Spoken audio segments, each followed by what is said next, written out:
What's up, YouTubers? Welcome everyone to the first ever edition of The Next Big Thing's Wrestling Catch-Up. Now, this show will be broadcasted every Sunday night.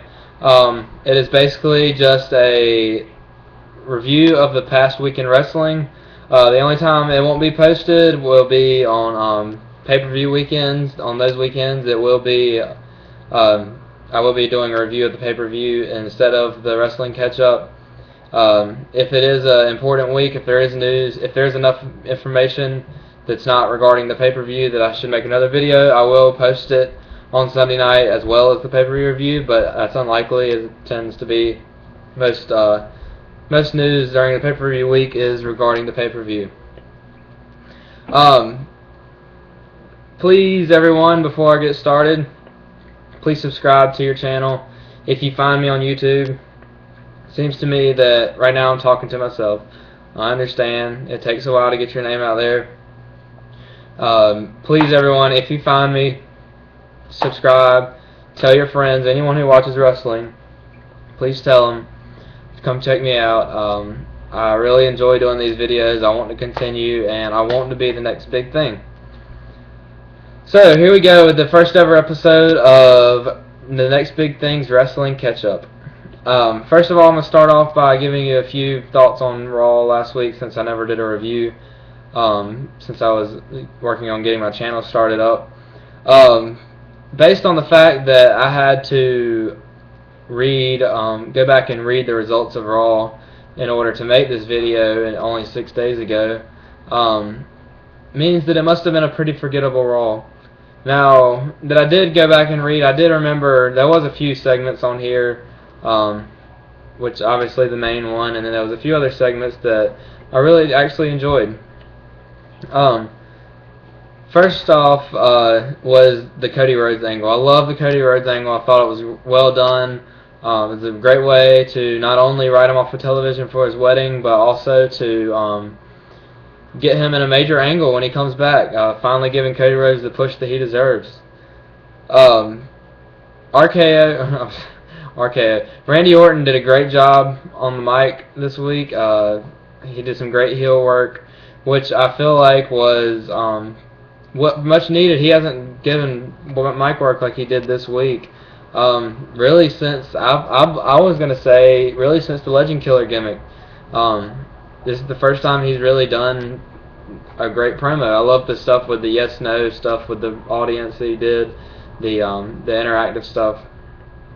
I liked how he's on the mic, and I love the Randy Orton and Cody Rhodes match. Thought that was a great match. So, anyways, Randy Orton did a great job. I'm very intrigued about the Big Show angle, what they're doing with him. We don't know really if he's on Daniel Bryan's side, if he's going to turn in order to save his job, how desperate he is for his job. So it's really very intriguing. I'm interested to see where they go with that, which is a good thing because I'm not a Big Show fan, and I haven't been a bit interested in Big Show since probably the let's see, when is the last Big Show feud that I was cared about? Never really. I mean, since he first came in, I've just never been a Big Show fan. He's just always been a boring character to me. So I'm glad to know that he is interesting everybody. Now, one thing I am disappointed in is the CM Punk versus Paul Heyman feud. I know they're taking it slow because I know there's a good 3 months left that they're planning on doing in this feud. They want to go all the way to Survivor Series, which is fine, but they're not doing anything right now, and this is the second biggest feud on the show, and in my opinion it was just as entertaining as the main angle with the corporation, and they're not doing anything with it right now. It's disappointing because CM Punk's one of my favorite characters on the show, and he's just out there talking crap about Paul Heyman, talking about what he's going to do in his handicap elimination match against Paul Heyman and Curtis Axel at Night of Champions, which doesn't even make sense since the IC title is supposed to be on the line since it's a Champions pay-per-view. But regardless, this is what we're getting. We'll see where it goes. Hopefully they'll bring it back. Either introduce a new Paul Heyman guy at Night of Champions, or some kind of swerve will happen in this feud to get me back interested, because right now I've lost my investment in this feud. Next up, I want to talk about SmackDown this week. I didn't watch it. Don't think it was. Let me first tell you my problem with SmackDown. This is why I do not watch SmackDown, because I watch wrestling. I mean, I'm not out here to go watch two guys in underwear go beat each other up. Now, yes, I can appreciate the technical wrestling. I can appreciate great matches, and I really do love to see great matches, but if there wasn't a storyline build-up, or if there's not a reason for having the match, I don't want to see it. It's just no desire. Unless you're going to put Daniel Bryan versus Dean Ambrose and give him a 30 minutes out there in a classic, that's the only time I want to see a random match with no build-up, because I want to see the whole storyline. I want to see stories progress, or stories come full close with a match. That's what the purpose of the matches are supposed to be for, is to progress storylines. Wrestling is basically a soap opera. If you're just having random filler, then why not shorten the show? Or why not make SmackDown an hour and just do storyline stuff?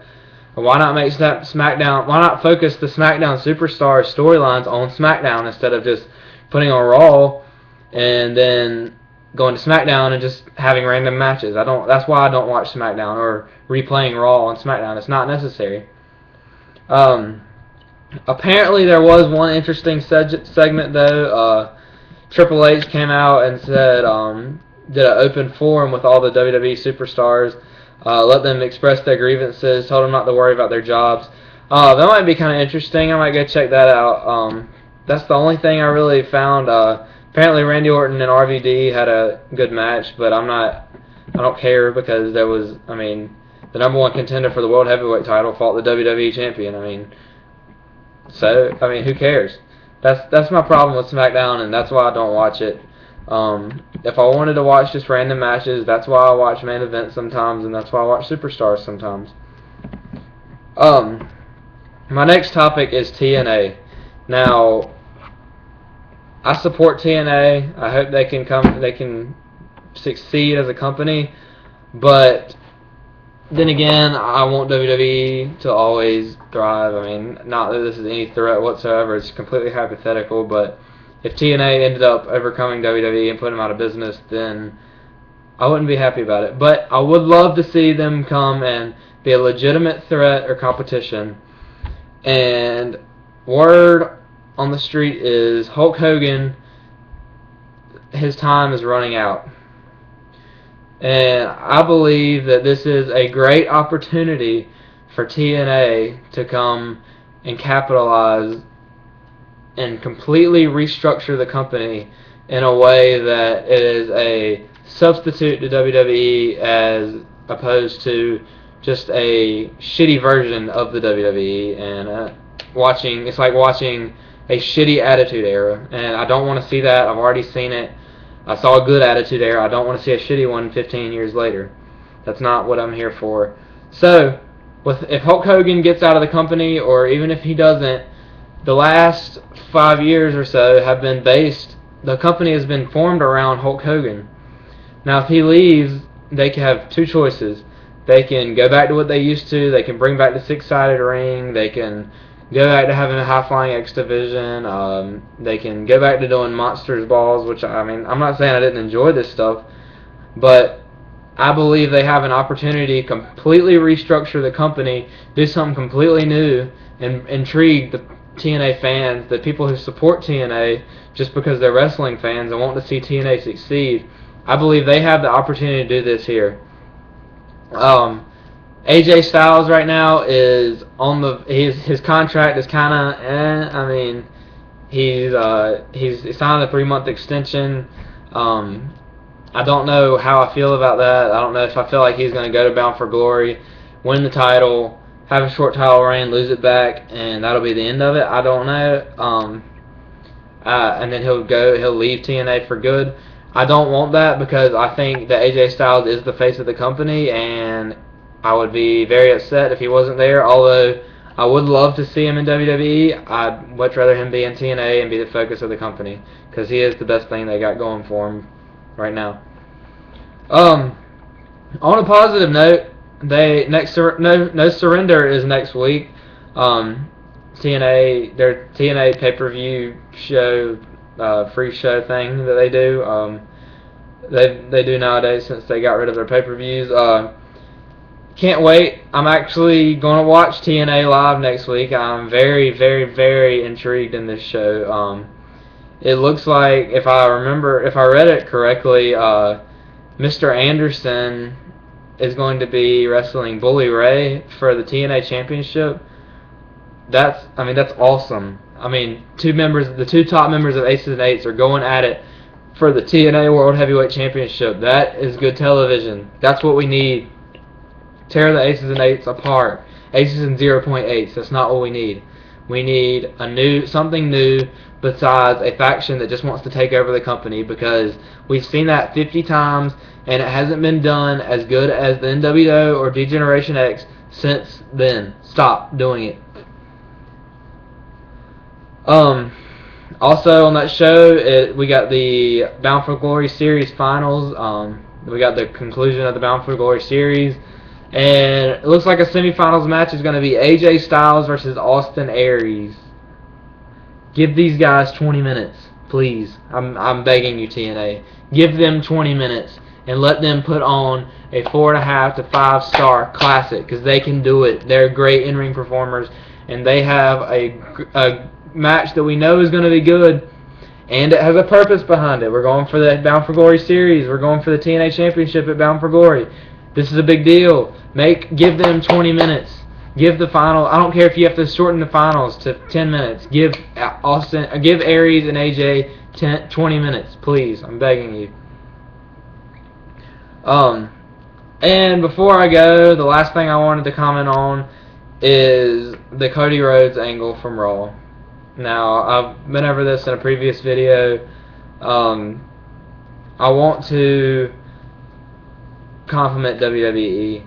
Cody Rhodes has been he is a great performer in the ring. Now, I've never been a huge Cody Rhodes fan, and I know it was only 1 week, but he showed me. I'll take that back. Never mind. The Damian Sandow feud was awesome. One of the best mid-card feuds in years. Without a title on the line.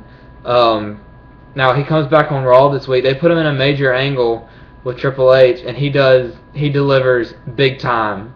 He delivered like a main event player. Cody Rhodes will be a main event player one day. Mark my words. Enjoying this angle. I hope you enjoy your wedding. I hope you enjoy your honeymoon. I cannot wait for you to get back. But on the other hand, Cody's brother, Dustin Rhodes, a.k.a. Goldust. Huge fan. He's a great in-ring performer. I love his style in the ring. He displays the Goldust character beautifully in the ring. I cannot wait to see him next week. See him return to television. He's fighting Randy Orton, for those of you who don't know. I can't wait. I love Goldust.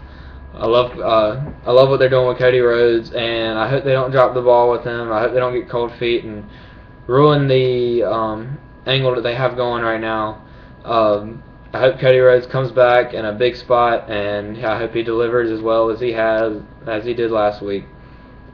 I can't wait to see where Cody is going, whether he be pushed up in SmackDown roster to the world title, whether they just give him a mid-card title and let him add meaning to the title, because I know he will. Whether they give Damian Sandow a cash-in and let Cody feud with him, since he's already beat him twice. Except this time give them 15-plus minutes instead of 2 average 9-minute matches, because that's not what we need to see. Good job, WWE. I give you credit. Good job, good job, Cody Rhodes, for delivering. I'm giving you credit. And can't wait to see Goldust next week on Monday Night Raw. I'm loving what WWE is doing. I've said this many times. I'm not a WWE critic. I'm not going to come out here every video and criticize WWE, because I don't think they're doing bad things right now. The people that are coming out here and criticizing, say what you want. It's your opinion. I'm going to hold back. I don't appreciate anything you're saying. if you're going to complain about this television, then you might as well be complaining about the Attitude Era, because WWE is putting on better TV than we have gotten since, I would say, 2006. So come on, guys, let's get excited. This is good television. This is stuff we will remember in 5 years, unlike the bullshit that we were getting for the past 3 to 4 years. Unlike this Rock vs. Cena and all this bullshit that we were getting, it's over now. We've got new stars: Daniel Bryan, CM Punk, Dolph Ziggler, Cody Rhodes. We've got so many people coming up now.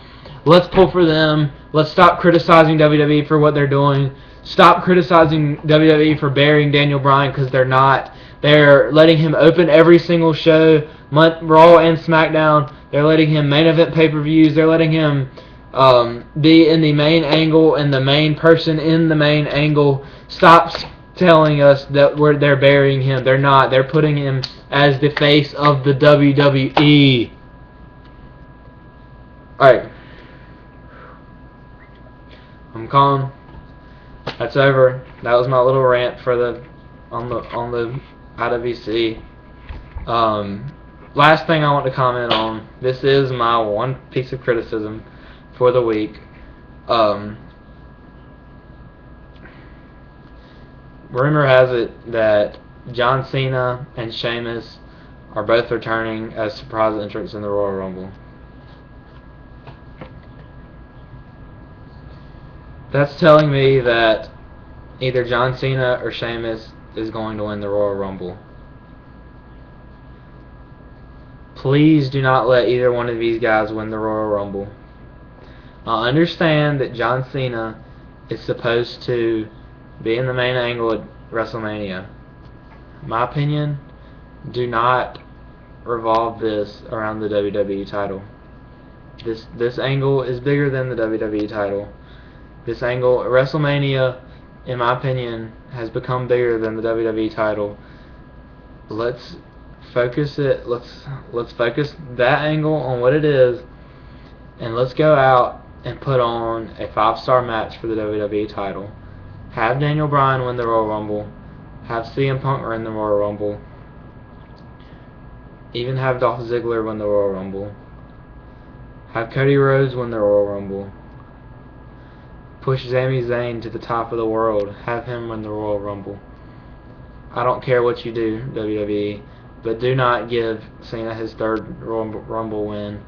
Do not give Sheamus his 2nd Rumble win. I do not want to see this, especially if Sheamus wins and he goes for the WWE title. Sheamus, I'm sorry. I don't care about you. I do not like you. You're not interesting at all to me. I don't want you to win the Royal Rumble. I don't want you even featured on my TV screen right now. I mean, I'm sorry to say that. You're boring. You're not funny. You're gonna come back as a babyface, which sucks. Just let's calm down, WWE. Stop pushing guys that nobody wants to see. Do not put Sheamus in the WWE title picture, because I don't think he's a good in-ring performer, and I don't think he has a good enough character to carry the company. So let's back up. Let's let somebody legitimate win the Royal Rumble, not just because they're a surprise return from an injury. Let's stop and think, WWE. Think about what we need. If anybody's watching this video, think before you act. You've got 6 months to plan the Royal Rumble and do what's best for us. And John Cena / Sheamus winning the Royal Rumble is not what's best for us in any way, shape, or form. Please, WWE, I'm begging you. I'll see you next time on the next big thing. Please subscribe. Please follow me on Twitter at TheNXTbigthing 1. Please tell your friends, anybody that watches wrestling, tell them about me if you find me. I'm hoping to get a couple of views on this video, because especially the last part, I mean it. I will be I will become one of the IWC critics if this is what they do and they make Sheamus or Cena win the Royal Rumble. So let's think here, WWE. Guys, thanks for watching. I'll see you next time here on The Next Big Thing.